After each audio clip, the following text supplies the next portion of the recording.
Samdirki Ram Ram. This is a type of wishing in Gondi language. You know, Gond is the major tribe in India. They spread across 18 states, and that is the major tribe. And before calling India as India or Bharat, it was called as Gondwana. Gondwana. Vana, you know, the meaning forests. Gond, hill area. So hill dwellers place is India only. So that was the beginning of tribal roots in India. So I was given the topic Vanaloka Jeevana Drishti. So then I wished you the Gond woman, that is a ceremonial wishing also. They respect each other as God. God is there in you, God is there in me. I am not lesser than you, I am not greater than you. You are not lesser than me, you are not greater than me. We are equal because God is there in you, God is there in me. So this is the basic concept of wishing among Gonds and other tribes in Telangana. So Vanaloka Jeevan Drishti of Telangana, I am taking the example of Telangana tribal life and how they view their life as such. So then, who is Vanalok or who are Vanalok? Lok or Lok Jeevan Drishti can be understood in three terms. Lok can be divided into or Lok can be understood in three categories. So Gram Lok, Pattana Lok, and Vanalok. So Vanalok, you know, forest dwellers. Gram Lok, you know, folk people, and town Lok, townsfolk, you know, city dwellers. So I am talking about Vanalok only. So who are Vanalok? We have to define. All of you know Bharata, Ramayana, Purana, Itihasa, many things you know. We have already heard Vanara community which helped Rama in fighting against Ravana to bring his wife back. That you know, Vanara Lok we know. Vanara means Vana dwellers. The people who are living in Vana are called Vanara, but of course they are given many features by uh, other people also. Hanuman has some tail and his army, Sugriva army also, they have tails. In that way they are depicted. But Vanara means Vana dwellers only, forest dwellers only. That is the meaning given in Puranas or Ramayana, Bharata and other things. And we also came across many tribes called Nishada, Kirata, Bills. Bill means Villu, bow and arrow. The people who live by holding bow and arrow are called Bill, and they are headed by Ekalavya in Mahabharata. We know all the stories in Puranas and Itihasas. But finally, in 1872, Britishers tried to understood Indian society, and they wanted to call Indians in different segments. They who are the forest dwellers? Then they started thinking of categorizing Indian people into by nomenclature, by devising many names such as animists, primitive tribes, Adivasis, backward tribes, and many things. In 1881 itself, when they started discussing about naming Indians as something, the commissioner of census commissioner, he himself noted a remark that all Indians are animistic only. In every strata of society, there is animism. So we cannot call Indians as animists. This was the opinion recorded by Britishers in confusion in 1881 census itself. Thereafter, in 1901 and 1911 also, they devised that word animists. That means animal worshippers, nature worshippers, bhumi, earth worshippers. This is the meaning given by those people in 1911. But thereafter, in 1950, we constituted. Constitution came into being. So there was a drafting committee headed by B.R. Ambedkar. Then in the discussion, he told that all Indians are Adivasis only. The foreigners were some other community, Christians, Britishers, Europeans, and all other people who came from outside. They should be called in a different manner. Whereas the original settlers in India for ages together, they should be called Adivasis only. This is the term given by Ambedkar, but many discussions went into report, and finally they devised the word ST, Scheduled Tribes Anusuchit Janjati. So this is what finally we can understand that forest dwellers are called scheduled tribes. So then we have to talk about we understood Vanalok. What do you mean by Vanalok? We understood. Thereafter we have to understand Vanalok Jeevan. So Vanalok Jeevan, how many people are living in the forests and hilly wooded tracts?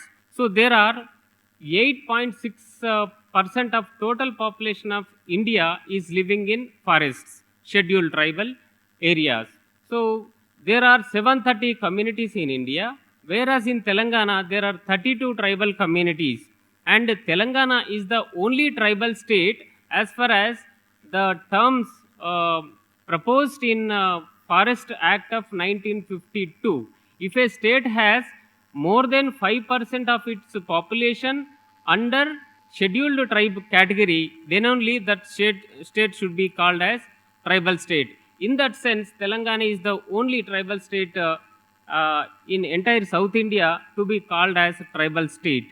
So there are three regions in Telangana known for tribal living. One is Gond Kolam region. This Gond Kolam region is spread across Godavari region, North Telangana region, that you know Godavari flows. And on either banks of the river, these tribal people are living. So Gond is the major community, and they are assisted by, or there are dependent communities also, because Gonds ruled certain kingdoms, 32, 36 kingdoms they ruled. Chhattisgarh, you know, 36 forts they have. They ruled Chhattisgarh area, and that is the reason why they are called Gond Rajas or Raj Gonds. So they are assisted by other tribes. So they are known as Totis, Pardhans, Kolams, Nayakpods, and Koyas also. These many communities are associated with Gond community in Telangana. All these people are living on the river banks of Godavari. That is one area. And second area is Krishna River. Nalamala forests are there, and Krishna River is flowing through the valleys of Nalamala hills. And that is the region where most primitive community of the country, that is Chenchus, they are living in Nalamala hills of Krishna River. Second area is that. And the other one is plain area. So some certain tribes are there, Lambadi, Yerukala, Nakkala. These tribes are living among us only. So that region is called plain area. So this is the Lok Jeevan area, Vanalok Jeevan area of tribal people. And thereafter, we have to understand Vanaloka Jeevan Drishti. So this is the main topic. Vanaloka Jeevan Drishti can be understood better under 6 headings, or Vanaloka Jeevana Drishti can be categorized, or the characteristic features of Vanaloka Drishti are 6. Till now people are talking about 4 pillars, but Vanaloka Jeevana Drishti is based upon 6 pillars. One is they lead eco-friendly life. Second one is they love to rule themselves, and they respect their rule also, that is respective self-rule. And third one is they maintain sustainable economy. They live in sustainable conditions. That is the third characteristic of Vanaloka Jeevana Drishti. And fourth one is amicable society. The society loves to coexist. Coexistence, peaceful coexistence is the funda of their society. And fifth one is they worship six types of deities or gods and goddesses, and but for only one purpose, that is well-being, not for riches. They worship God for well-being only. So there are certain limitations. And the last one is they lead artistic life. So these 6 things I am going to explain by giving certain examples. So first one is they lead eco-friendly life. In this picture you can see, I think you are seeing this, that is a Kolam settlement snapped by Professor Heimandorff in 1940. Heimendorf was a professor in London. He hailed from Germany, Austria, but he worked in Telangana for 50 years from 1940 up to his death in 1997. He snapped this photograph in 1940. This is a Kolam settlement. Kolam is a primitive tribe, very primitive tribe, and they settle on hill slopes. Their hamlet will be on hill slopes. Why? Because they want to live peaceful life without diseases. If water gets stagnated, then germs will spread and causing many ill health things. So that is the reason why they settle on hill slopes, so that rainwater will drain off and they won't be attacked by any organisms, microorganisms. And this is the science of settlement by columns. And they construct their houses with biodegradable material. You can see they use wattle, dough, hay, even earthen material. These are the things used for the building their huts. This is the second point. And the third one is there is a concept, a beautiful concept of totemic worship. That means ecological balance will be maintained by their life. Ecological balance in the sense totemic worship, that should be explained in the manner that every clan, a person a person with a initial will worship one bird, one animal, and one tree, so that there are 750 initials among tribal communities. 750 communities will protect one bird, one animal, and one tree, so that 750 trees will be protected, 750 animals will be protected, 750 birds will be protected. The other remaining 749 can be consumed by all others, but not by single person, so that 750 varieties of birds, animals, and trees will be protected. In that sense, ecological balance will be maintained in their areas. Nature worship means nature, water, panchabhutas, So water, for example, there are what these are tribals are hill people only. They are living in hills. They worship waterfalls. For example, there is a community Chenchu. Chenchu people worship a waterfall called Mallela Tirtham and Saleshwaram Tirtham. So there is a huge waterfall in Nalamala hills, and on Chaitra Paurnami day, they worship that waterfall only. There won't be any name for that waterfall also, but they worship waterfall because after Chaitra Masam, they have to get rains for their sustenance. So they worship waterfalls for Varshalu, rains. And there is another festival called Akadi festival. This is held by Gond community. Akadi, Telugu people will celebrate Pasakala Pandaga. Pasakala Pandaga means they leave their houses, they retire to some meadows, and they go there and they cook something and they will consume and come back.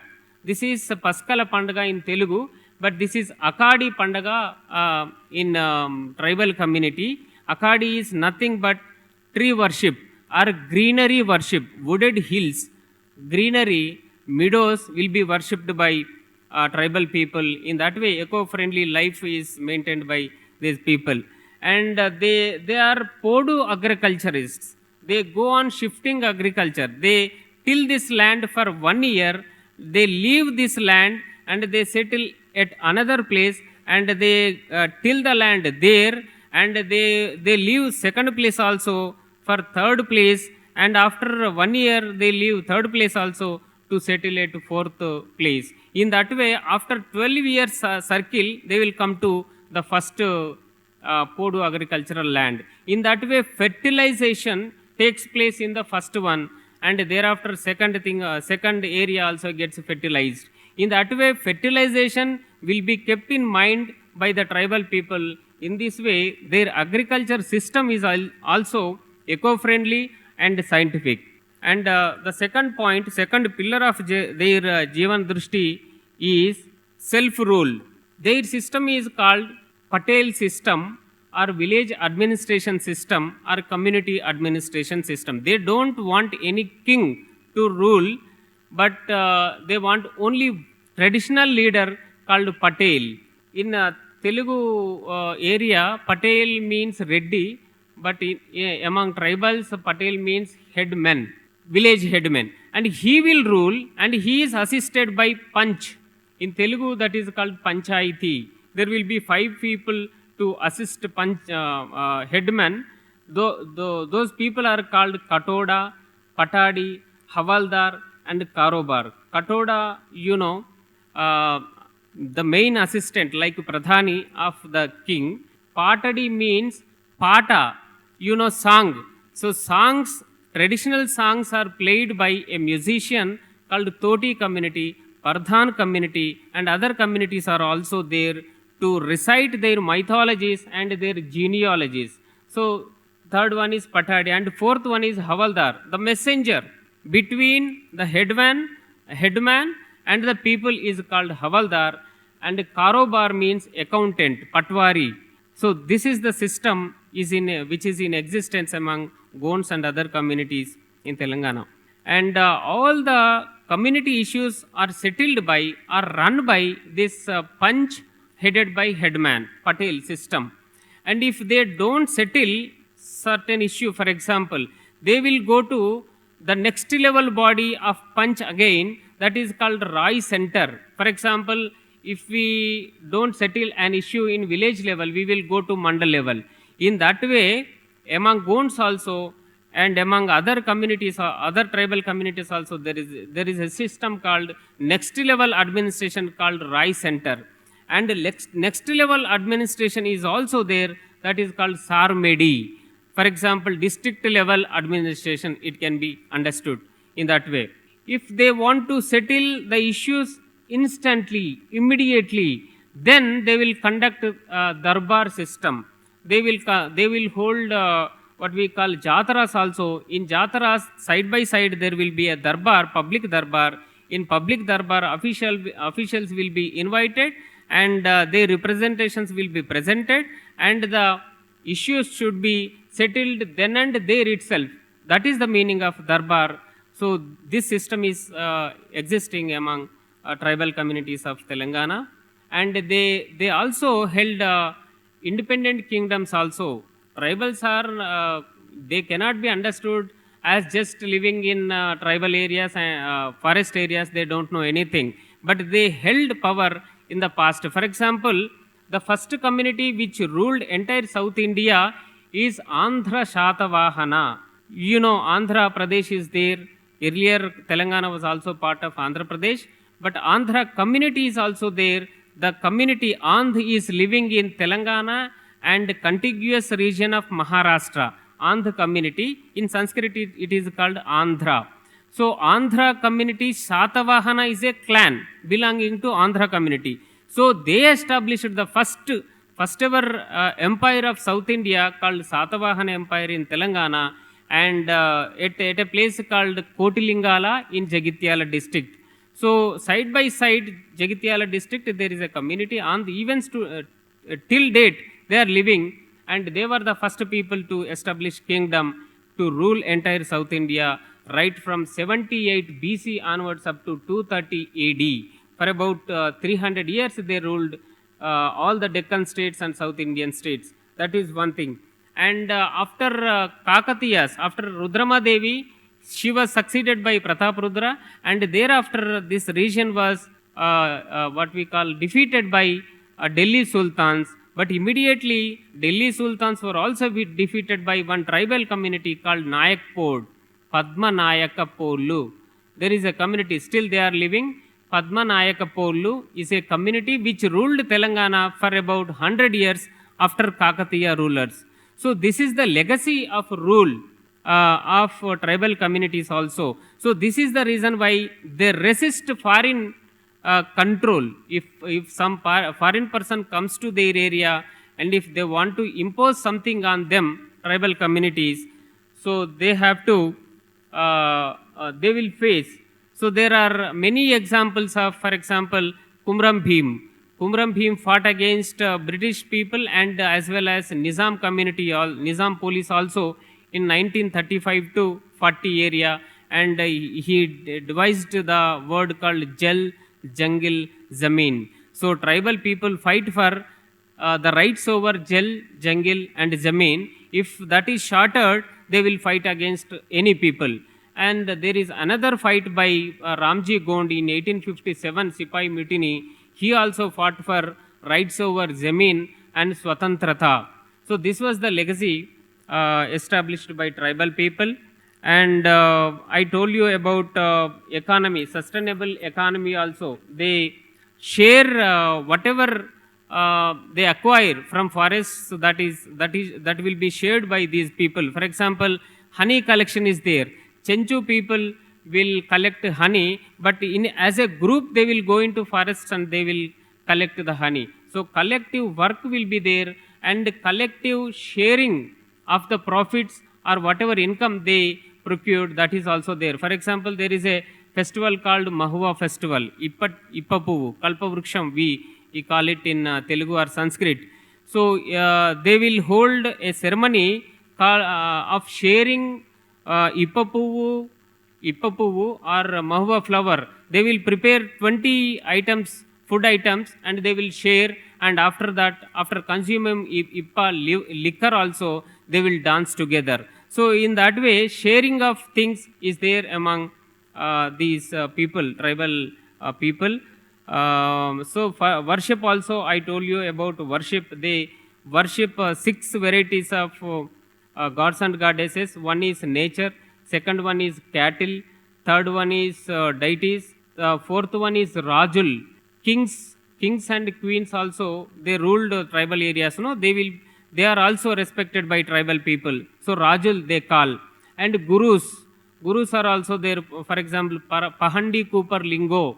So who established the worship of Mahadeva, Shambhu Mahadeva or Linga, Shivalinga, is established by a guru called Pahandi Cooper Lingo. So that is the reason why this guru is also worshipped by these people, and Chenchu people call Guru Vaya. And fourth one is, the next one is ancestral worship. They worship ancestors also for boons of crops and well-being only. They don't expect many riches. You can't see any rich people among tribal communities. They require only well-being from the gods, ancestors, gurus, deities, cattle, and nature. They worship cattle also as a thanksgiving festival. Bhumi Pandaga is also done by them. They worship the deities in a systematic manner and in a most sacred manner. For example, if they are going to a temple, there is a temple called Jangubai temple. The deity is there in cave in between Telangana and Maharashtra. They will leave their footwear some 5 kilometers before they reach the temple, cave temple. They will go barefoot to reach that deity. So in this way, worship is there, and artistic life. There are many bard communities to propagate music and dance. In Sanskrit, there is a word called Pindi Bandha. Pindi Bandha is a Pidi. This is Pidi. Pindi means circular dance. So the dance pattern will be in circular shape. Whatever tribal dance you see, that will be in circular shape. So this is the artistic life, music and dance. And there are paintings. Prehistoric paintings are worshipped by Nayak Pod communities and Chenchu communities. So painting is also worshipped. And Oja, Dokra crafts, that is also done by tribal people. So finally, the LoK Jeevan Drishti of tribal people is to live and to let live. They have to live by sharing each other, and they have to let others also to live. So however, so our duty is either to follow or appreciate or leave them as they like their life. These are the 3 things should be done by so-called non-tribal people in respect of tribals. But however, 10% of tribal communities are converted into other religions because economic lurings are there. So to divert that situation, government has devised many schemes like CCDP, Conservation Cum Development Program, PM Janman, Dharti Aba, Janjati Gram Utkarsh Abhiyan, Tribal Homestays, Swadeshi Darshan, Forest Rights Act, Land Transfer Regulations, and these many things are devised by government schemes. And we have to understand that we have to either appreciate a tribal culture or just we have to leave them, they live in their own way. Otherwise, we should not try to convert them into our own way. The only thing is we have to appreciate or follow. So thank you for giving me this opportunity. Thank you.